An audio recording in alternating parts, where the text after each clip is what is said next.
Dear students, this is Rajesh Kumar. நாம இப்ப பார்த்துட்டு இருக்கிற chapter second chapter numbers and sequences, எண்களும் தொடர் வரிசைகளும். இதுல நாம இப்ப பார்க்க போறது example 2.35. In an AP, the sum of first n terms is 5n square by 2 plus 3n by 2. Find the 17th term. ஒரு கூட்டு தொடர் வரிசையில் முதல் n உறுப்புகளின் கூடுதல் 5n square by 2 plus 3n by 2 எனில் 17வது உறுப்பை காண்க. இப்ப என்ன கொடுத்துருக்காங்கன்னா sum of first n terms. So அதுக்கு ஃபார்முலா தான் கொடுத்துருக்காங்க. அதாவது ஜென்ரல் ஃபார்முலா வந்து சம் ஆஃப் என் டேர்ம்ஸுக்கு வந்து S N equal to 5n square divided by 2 plus 3n divided by 2. என்ன கேட்டிருக்காங்க அப்படின்னு பார்த்தீங்கன்னா 17th டேர்ம் 17வது உறுப்பு கேட்டிருக்காங்க. ஒரு எக்ஸாம்பிளுக்கு வந்து இங்கே ஒரு 4 டேர்ம்ஸ் எடுத்திருக்கேன். 1 + 5 + 9 + 13, அது ஒரு 4 டேர்ம்ஸ். இது நாளைக்கு கூட்டினா உங்களுக்கு என்ன வருது? 1 + 5 6, 6 + 9 15, 15 + 13 28. ஓகேங்களா? அப்போ இந்த 4 டேர்ம்ஸை கூட்டினா வந்து 28. அடுத்து ஃபர்ஸ்ட் 3 டேர்ம்ஸ் கூட்டினா என்ன வரும்? இது வந்து என்னதுன்னா S4. ஓகேங்களா? ஃபர்ஸ்ட் 4 டேர்ம்ஸ் கூட்டினா 28. So S4 28. அடுத்து என்ன பண்ணுறேன்? ஃபர்ஸ்ட் 3 டேர்ம்ஸ் கூட்டுறேன். அப்போ என்ன வரும் உங்களுக்கு? S3 equal to 1 + 5 6, 6 + 9 15. ஓகேங்களா? இப்போ S4 தெரியும், S3 தெரியும். இப்போ இந்த S4ல இருந்து S3 மைனஸ் பண்ணா என்ன வரும்? 28ல 15 போயிடுச்சுன்னா 8ல 5 போயிடுச்சுன்னா 3, 2ல 1 போயிடுச்சுன்னா 1, 13. அப்போ S4ல இருந்து S3 மைனஸ் பண்ணா 13 கிடைக்குது. அப்போ இதுதான் வந்து 4th டேர்ம்.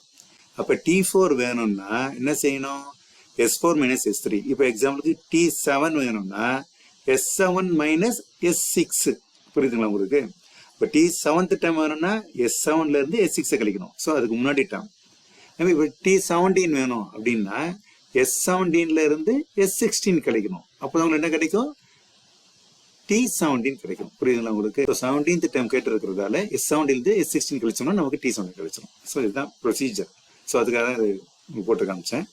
ஸோ நம்ம S4ல இருந்து S3 கழிக்கும் போது 4th டேர்ம் T4 வந்து இது 13ன்றது கிடைக்குது. அதே மாதிரி S17ல இருந்து S16 கழிச்சிட்டோம்னா 17th டேர்ம் நமக்கு கிடைச்சிடும். ஏன்னா அதான் கேட்டிருக்காங்க. ஓகேங்களா? S17 ஃபர்ஸ்ட் இதில் கண்டுபிடிக்கணும். இந்த ஃபார்முலா வச்சு S17 கண்டுபிடிக்கணும். அதுக்கப்புறம்ல S16 கண்டுபிடிக்கணும். So S17 equal to n வர இடத்துல என்ன போடணும்? 17 போடணும். Divided by 2 plus 3 × 17 by 2. என்ன வரும்? 17 17 sir 289. So 5 × 289 divided by 2 plus 3 × 17 51 by 2. இப்போ LCM வந்து 2 காமனாக எடுத்துட்டோம்னா இப்போ 5 × 289 பெருக்கணும். 5 9s are 45, 4 வரும் ரிமைண்டர். 5 சார் 40, 40 + 4 44, again 4 வரும். 5 2s are 10, 10 + 4 14 plus 51 equal to என்ன வரும்? 6 9 4 1 1496 by 2. இதை டிவைட் பண்ண 7 2s are 14, 4 2s are 8, 8 2s are 16, 748. So S17 கண்டுபிடிச்சிட்டோம், 748. இதே மாதிரி S16 கண்டுபிடிக்கணும். S16 equal to ஃபார்முலா பார்த்துங்க. 5n square by 2 plus 3n by 2. 16 square by 2 plus 3 × 16 by 2. இப்போ இங்கே கேன்சல் பண்ணோட கேன்சல் பண்ணி போடலாம். ஈஸியாக போடணும் அப்படின்னா இங்கே கூட கேன்சல் பண்ணி போடலாம். இப்போ 5 ஆக்சுவலாக 16 × 16 இது. அதனால் 16 × 16 divided by 2 plus 3 × 16 by 2. இப்போ போன இதில் பார்த்தீங்கன்னா இங்கே 17 கேன்சல் பண்ண முடியாது. ஸோ நம்ம வந்து ஸ்கொயர் பண்ணி தான் ஆகணும். இதில் என்ன செய்யலாம்னா கேன்சல் பண்ணலாம், இல்லை ஸ்கொயர் பண்ணியும் போடலாம். இது கேன்சல் பண்ணால் என்ன வரும் உங்களுக்கு? 8 வரும். 16 × 5 80, 80 × 8 640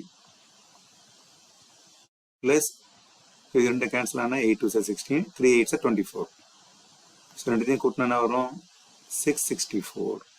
ஸோ S16 கண்டுபிடிச்சாச்சு. இப்போ T17 equal to S17 minus S16 equal to 748 minus 664. வச்சா என்ன வரும்? 8ல் 4 போச்சுன்னா 4, 14ல் 6 போச்சுன்னா 8. ஓகேங்களா? இங்கே 6 0 ஆகிடும். அப்போ 84 தான் answer. So T17 equal to 84. 17th time வந்து உங்களுக்கு என்னது? 84. Therefore 17th term 17வது உறுப்பு 84 ஆகும் அப்படின்னு எழுதினா போதும். ஓகே.